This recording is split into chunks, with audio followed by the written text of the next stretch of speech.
पड़ोसी मुल्क बांग्लादेश में पिछले कई दिनों से अफरा तफरी का माहौल है।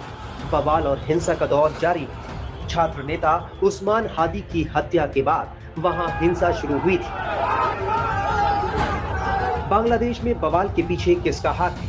पूर्व जासूस और एनएसजी कमांडो रहे लकी विश ने बड़ा दावा किया है। आपने सोशल मीडिया पे वीडियो डाला, आपको थ्रेड भी आ रहे हैं, क्या है पूरा मामला, अगर आप बता पाए। सर देखिए, जिस तरह से 12 तारीख को उस्मान हादी को बांग्लादेश के अंदर मार दिया गया, यूनिस गवर्नमेंट आईएसआई या डीजीएफआई ने क्या किया, पूरा का पूरा इल्जाम लगाया किसके ऊपर? हिंदुस्तान के ऊपर, हमारे आरएनडब्ल्यू के ऊपर या अवामी लीग के ऊपर। एक्चुअली मैं पिछले साल भर से कह रहा हूं कि इस टाइम पूरे पाकिस्तान की आईएसआई या डीजीएफआई या यूनिस गवर्नमेंट का एक ही मकसद है कि किसी भी कीमत पर इलेक्शन को आगे करना, फरवरी में इलेक्शन ना होने देना। इस चीज के लिए कैसे बांग्लादेश के अंदर हिंसा फैलाया जाए, एक पॉलिटिकल किलिंग करी जाती है, उसमें नाम किसका लगाया जाता है? उस्मान हादी का।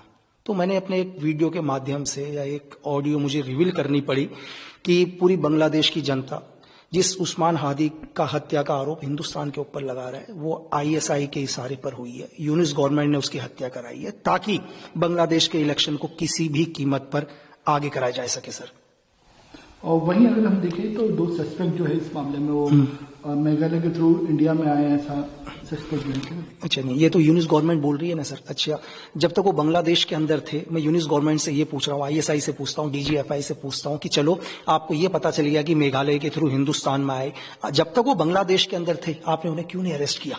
आज आप कह रहे हो कि हमारी टेरिटरी से बाहर चले गए। तो मैं आपको ये बताऊं कि मैं आपसे कह रहा हूं कि उस्मान हादी की हत्या आईएसआई के इशारे में करी गई है, और इस हत्या को करने के बाद आईएसआई के सेफ पर हैं वो लोग। और मैं यहां तक भी बोल रहा हूं कि हत्या करने वाले कोई कॉन्ट्रैक्ट किलर नहीं होंगे। चाहे इन फ्यूचर के अंदर बांग्लादेश की गवर्नमेंट, यूनिस गवर्नमेंट एक प्रेशर के तहत किसी को भी लेके आ जाती है, तो एक्चुअल में वो लोग नहीं होंगे। हत्या करने वाले कौन है? खुद आईएसआई के एजेंट। सर, आपको थ्रेड जो आ रहा है वो कौन लोग दे रहे हैं, किसके थ्रू? नहीं सर, जो देखो थ्रेड तो हमारे को पिछले साल भर, 2 साल 3 साल से लगातार आते हैं। हजारों मेल आ गए, मेल भी हमने देखने बंद कर दिए। तो इन थ्रेटों से कोई फर्क नहीं पड़ता है ना। देखो, एक सोल्जर है, एक स्पाई है, तो थ्रेड तो आएंगे ही। थ्रेड का उनका सिर्फ एक ही मकसद है कि वो बोलते हैं कि लक्की बिस्ट, तुम हमारे इंटरनल मामलों में बात करना बंद कर दो। ये उनका एक ही मकसद है। आईएसआई का हो या डीजीएफआई का हो या वेस्टर्न के जितने भी पावरफुल देश हैं, वो बोलते हैं तुम बात मत करो। आज आप बताओ, आज बांग्लादेश के अंदर खुलेआम हिंदुओं को मारा जा रहा है, ठीक है, घरों को आग लगाया जा रहा है। तो आज हम आपके इंटरनल मामले में बात नहीं करेंगे। आप एक काम करो, आप हमारे लोगों को नुकसान पहुंचाना बंद कर दो। तो जो थ्रेट की बात है, वो थ्रेट की बात भी हमने क्यों बोली, उसके पीछे रीजन ये है कि आज पाकिस्तान बोलता है कि दुनिया में पावरफुल है। ऑपरेशन सिंदूर में उसने हिंदुस्तान के साथ फाइट किया, जो दुनिया में एक भ्रम फैलाने की कोशिश करता है। आपने 2 दिन पहले देखा होगा कि इंग्लैंड के अंदर पाकिस्तान एम्बेसी के बाहर कुछ एक लोगों ने धरना प्रदर्शन किया। उसमें एक औरत ने सिर्फ एक नारा लगाया कि जिस तरह जियाउल हक को एक प्लेन क्रैश में मार दिया, आने वाले टाइम के अंदर आशिम मुनीर को भी इसी तरीके से किसी कार धमाके में मार देंगे।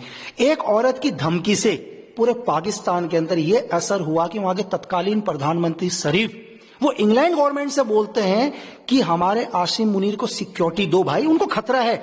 आप उस पाकिस्तान, मतलब दुनिया का पहला फील्ड मार्शल होगा या पहला सीडीएफ होगा जो ब्रिटेन से सिक्योरिटी मांग रहा है सर, और बात करते हैं कि हमने हिंदुस्तान को ऑपरेशन सिंदूर में सबक सिखाया। तो मेरा सिर्फ यही एक मतलब मकसद था ये थ्रेट का बताने का कि तुम्हें एक छोटा सा नारे से तुम्हारी हालत ये होगी, और पिछले 3 साल से लगातार तुम हमें थ्रेट दे रहे हो मेल के जरिए। आप मैं तुम्हारा मेल नहीं देखता हूं तो तुम यूट्यूब या इंस्टाग्राम या किसी भी मेरे वीडियो पर कमेंट्स लिखना शुरू कर देते हो कि तुम्हें एक सामान्य मौत नहीं मारेंगे।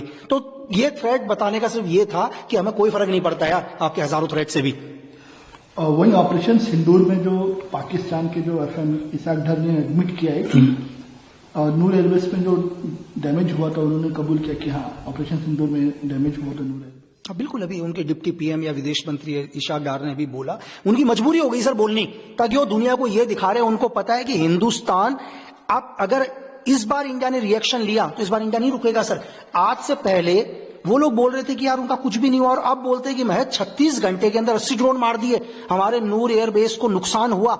आज क्यों पाकिस्तान उसको बता रहा है सर? पाकिस्तान ये जता रहा है, अपनी जनता को दिखाना चाहता है, अपनी आवाम को दिखाना चाहता है कि हिंदुस्तान दोबारा कोई बड़ा एक्शन ना ले सर। तो वही हम ये भी देख रहे हैं कि पाकिस्तान में जो प्रेसिडेंट आसिफ अली जरदारी उन्होंने ये भी एडमिट किया, उन्होंने कहा कि मिलिट्री ने उन्हें एडवाइस किया था कि वो शेल्टर में चले जाए बंकर के अंदर, जब जिस तरीके से ऑपरेशन सिंदूर चल रहा है। सर, जिस टाइम ऑपरेशन सिंदूर चल रहा था, मैं आपको वहां के चाहे प्रेसिडेंट बोलूं, नवाज शरीफ बोलूं, या खुद मैं आशिम मुनीर बोलूं, या आईएसआई चीफ आशिम मलिक बोलूं, इनमें से हर आदमी अंडरग्राउंड था। ये सेफ थे बंकरों के अंदर। जब तक सीज फायर नहीं हुआ, इनमें से कोई भी, चाहे पॉलिटिकल आदमी हो या वहां के चीफ ऑफ आर्मी स्टाफ हो, वहां के सारे जनरल हो, ये सब के सब वहां सेफ बंकरों के अंदर थे। ये खुद बंकरों में नहीं थे, इन्होंने अपनी पूरी की पूरी फैमिली बंकरों में सेफ करी हुई थी। चाहे आज ये बड़े बड़े स्टेटमेंट देने लग जाए कि नहीं, हमारे को तो आर्मी ने बोला कि सेफ बंकरों में चले जाओ, हम नहीं गए। इनका ऑल पूरी की पूरी फैमिली उस समय बंकरों में सेफ थी सर। और वहीं फॉर्मर आर्मी चीफ फॉर्मर जे सिंह ने कहा है कि सोनिया गांधी का प्लान था साइचेन ग्लेशियर पाकिस्तान को देने का। सर देखिए, उस टाइम के जो भी हमारे देश के chief of army staff general J Singh sir रहे, या उस टाइम की जो यूपीए गवर्नमेंट रही, इनके बीच में क्या वार्तालाप हुई ये तो मुझे नहीं पता, लेकिन अगर देश के जनरल बोल रहे हैं तो कहीं ना कहीं इसके पीछे कोई तथ्य उनके पास होंगे सर। सच की दुनिया खामोश नहीं रहती, और जब सवालों की आग बुझने लगे तब लौटता है वो।